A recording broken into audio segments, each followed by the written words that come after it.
हम फिदा जाने तन साथियों, अब तुम्हारे हवाले वतन साथियों, अब तुम्हारे हवाले वतन साथियों. असं विश्वासाने म्हणत सर्वस्वाचं समर्पण केलेली पिढी हळूहळू स्वराज्य कालपटलावरून विस्तंगत झाली. आणि नव्या पिढीचा नवा जोश कसा असेल याकरिता स्वातंत्र्यानंतर 26 जानेवारी 1950 रोजी राज्यघटना अंमलात आली. येथे जमलेले गुरुजन, अध्यक्ष महाशय व माझ्या मित्र आणि मैत्रिणींनो, मी अमृता अर्जुन कोरे आज 26 जानेवारी या विषयाच्या अनुषंगाने बोलण्यासाठी उभी आहे. मित्रांनो, स्वातंत्र्यानंतर 26 जानेवारी 1950 रोजी राज्यघटना अंमलात आली.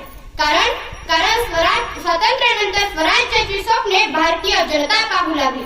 पंडित जवाहरलाल नेहरू, सरदार वल्लभभाई पटेल, लाला लजपत राय यांच्या नेतृत्वाखाली भारतीय जनता सुखाने नांदेल असे वाटू लागले. पण कर्तव्यपूर्तीच्या समाधानाबरोबरच मनातला स्वार्थ जागू लागला. सत्ता मिळवण्यासाठी पैशाचा स्वार्थ कळसाला भिनू लागला. अहो, प्रेतावरच्या टाळूवरचं लोणी खाण्यातच लोक धन्यता मानू लागले. गोरगरिबांना देऊ केलेली मीठ भाकरी त्यांच्यापर्यंत पोहोचेना. अशातच भ्रष्टाचार नावाचा एक नवीन शिष्टाचार या देशात सर्व सहमत झाला. आणि मग हा भ्रष्टाचार आपल्या बरोबर काळा पैसा नावाचा एक विषारी नाग घेऊन आला. आणि मित्रांनो, हिंदुस्थानाच्या आणि स्वतंत्र हिंदुस्थानाच्या नाशाला सुरुवात झाली. कोणतेही आदर्श नसलेली एक नवीन जात नव्या पिढीच्या रूपात या देशात जन्माला आली. स्वार्थ हा त्याचा धर्म आहे, भ्रष्टाचार ही त्याची संस्कृती आहे, काळा पैसा हाच त्याचा परमेश्वर आहे आणि सत्ता मिळवणे हेच त्याचे अंतिम ध्येय आहे. आणि मित्रांनो, स्वातंत्र्य भारताला लागलेली हीच खरी कीड आहे आणि हीच खरी कीड आहे. निवडणुका हा त्याचा वैध आणि सोपा मार्ग ठरला. सरकारी खजिने, न्यायालय, शिक्षण संस्था, विवाह संस्था, सामाजिक क्षेत्र आणि वैद्यकीय क्षेत्र अशा विविध क्षेत्रांमध्ये स्वार्थ आणि भ्रष्टाचार हातात हात घालून वावरत आहेत. सामाजिक प्रतिष्ठा मिळायलाच हवी. डॉक्टर बाबासाहेबांनी लिहिलेल्या राज्यघटनेत अहिंसा हा देशाचा पाया होता. निरपेक्षता हा त्याचा दावा आणि तिथंच धर्माच्या नावाखाली हिंसेचा कल्लोळ उठू लागला. त्यागाची आळी देशप्रेमाच्या भावनेने जिथं पूर्वजांनी आपलं रक्त सांडलं तीच माती स्वार्थाच्या आणि धर्माच्या नावाखाली होणाऱ्या रक्तपातात रोज भिजू लागली. वाढती महागाई आणि काही भ्रष्टाचारी राज्यकर्ते याला सामान्य जनता त्रासून गेली. पण मी म्हणते की राज्यघटनेच्या तरतुदीनुसार दर 10 वर्षांनी परिस्थितीचा आढावा घेऊन त्यात बदल करावा असं खुद्द बाबासाहेबांनी लिहून ठेवले.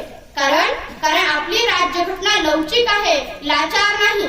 परंतु मित्रांनो, इंग्रजांनी केलेले अत्याचार आणि हत्याकांड परवडतील. कारण ते परके होते. पण इथे आमच्याच देशात आमचे देशवासी दिवसा हत्याकांड करू लागले. अहो, कोणी कुणाला आणि कसा जाब विचारायचा?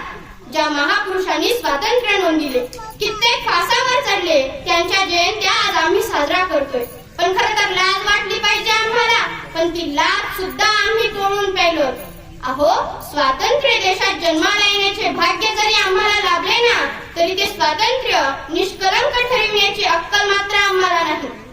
डॉक्टर बाबासाहेबांनी लिहिलेल्या राज्यघटनेची कुठेतरी पायमल्ली होत आहे असं नाही का वाटत आपल्याला?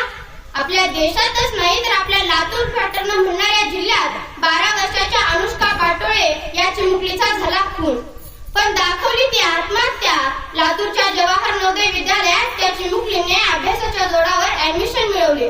पण एके दिवशी अचानक हॉस्पिटल मधून तिच्या आई वडिलांना फोन जातो की तुमची मुलगी हॉस्पिटलमध्ये ऍडमिट आहे. त्यांना तेथे गेल्यावरती कळतं की त्यांची मुलगी पीएम रूम मध्ये असते. अहो, हॉस्टेलवरची मुलगी डायरेक्ट पीएम रूम मध्ये पाहून काय वाटलं असेल त्या आई वडिलांना? 12 वर्षाची चिमुकली आत्महत्या करते, तीही त्या कॉटवर बसून, ज्या कॉटवर नीट बसता सुद्धा येत नाही आणि तेही 50 रुपयांच्या टॉवेलच्या आधारे. 12 वर्षाची चिमुकली आत्महत्या कशी करू शकेल? मालेगावची घटना आपण अजूनही विसरलेलो नव्हतो. आपला महाराष्ट्र बिहार होत चालाय असं म्हणायला काहीच हरकत नाही. सत्ताधाऱ्यांना फक्त राजकारण कळतं, पण समाजामध्ये लहान लहान लेकरांचे मृत्यू होत आहेत ते सरकारला दिसत नाही का? आपल्या लातूर मध्ये दोन मंत्री येऊन गेले, पण त्यांनी साधी विचारपूस सुद्धा केली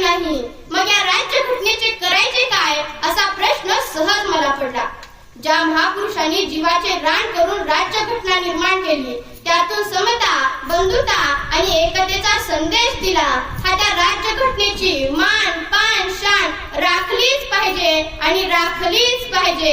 भारत